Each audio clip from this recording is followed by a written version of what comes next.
what we're going to do now is prep our steaks and start to get things ready to cook. First important thing with a big thick steak like this, it's a New York bone-in. This thing's about 1.5 inches thick. It's got that nice fat band on it. Same thing with the tenderloin here. That's about 1.5 inches thick.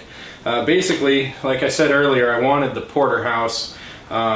They didn't have any, but they had these all separated. So the tenderloin here, if you didn't know, kind of attaches right down there with that T-bone in the middle. Porterhouse is basically a big T-bone cut from further back on the loin. So anyway, most important thing with this is make sure you salt it well. This is a really thick, big piece of meat. It takes a lot of seasoning. So we're going to take our kosher salt for the grain size. We're going to spread it really well over both sides of the steak. And it's kind of one of those things where when you think you put too much on there, put a little bit more on there, because it's really not going to hurt the steak at all.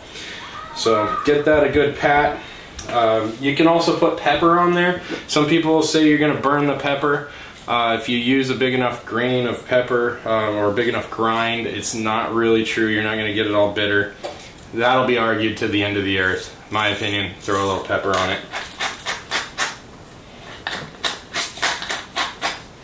Pat that in. Flip it over and do the same thing.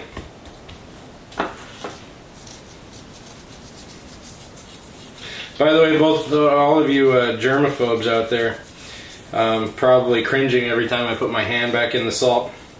Salt will pretty much kill just about any living bacteria, so you're pretty safe doing that. Not going to hurt much. We're grabbing our steaks. Pan is smoking. I put a little bit of olive oil in there, not too much. You don't need a lot, literally. You actually don't need much. That's a good sign that olive oil is starting to smoke right away. And we're going to get our New York in. There you go, you hear the sizzle. I'm going to go about 2-3 minutes on one side, then flip it over 2-3 minutes on another side. With this thick of a steak, you need quite a lot of heat for it. So once I flip it over, I'm going to put the filet in because it's a much smaller piece of meat and doesn't need as much time. So we'll let that go for a little bit, and we'll come back to it a couple minutes later. Alright, our steak's been going about 3 minutes here. What I'm going to do is grab a set of tongs and flip it over, and then I'm going to put that tenderloin in and give it half the treatment I'm giving this one.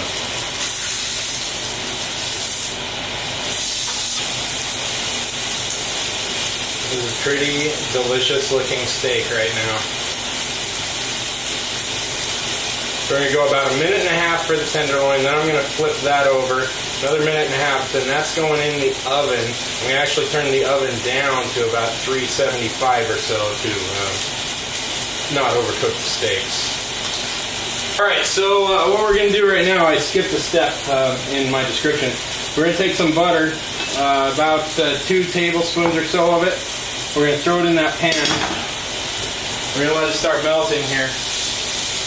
And then we're going to put a couple of sprigs of thyme on top of the steak. And we're just going to baste the steak a little bit right before we throw it into the oven. So using a towel is to not burn myself. This butter will get nice and nutty in here. It's at a temperature where the butter won't actually burn, but it'll definitely get nice and nutty. It's also got a lot of beef fat in there right now, and some olive oil still. And this is just going to give this steak a whole nother level of flavor that, if you haven't tried it yet, you probably haven't had that kind of flavor. It's amazing.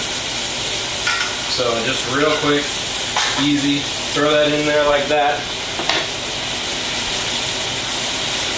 And then into the oven for probably about 5 minutes, and then we'll baste it again. The smell is awesome right now. So, here's my spoon. Catch a little bit of that, throw that on there.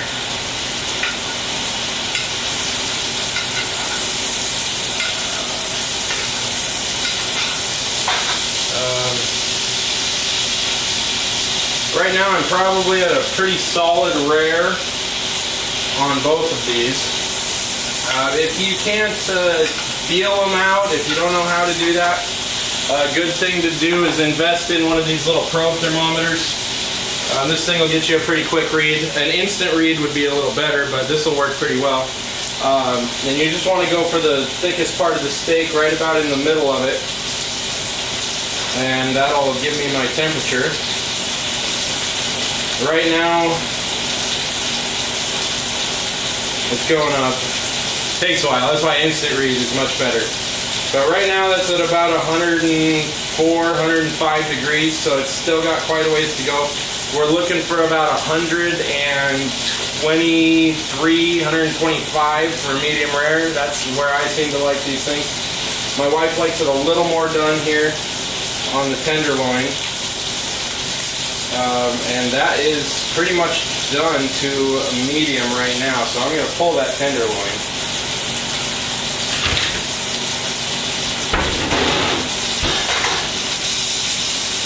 If you could see this right now, you'd be able to see some juices coming out at the top of it, red juices. That tells me that it's right where I want it, but I'm going to verify that for your sake and give you guys a temperature reading.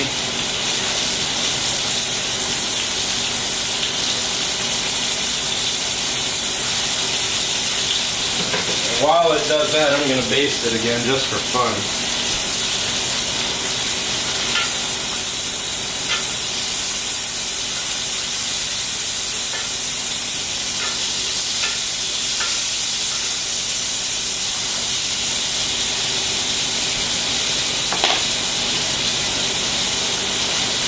That's coming to 122 right now. In my opinion, that's perfect. So I'm going to pull that sucker off, let it rest. You want to let this rest. You know, you look at something that you just spent 15, 20, 30 minutes on. You don't want to just cut right into it. You want to let it rest for a good 5, 10, even 15 minutes is just fine. So we're going to pull it off of here, put it on the resting rack. Get that tin foil on there a little bit.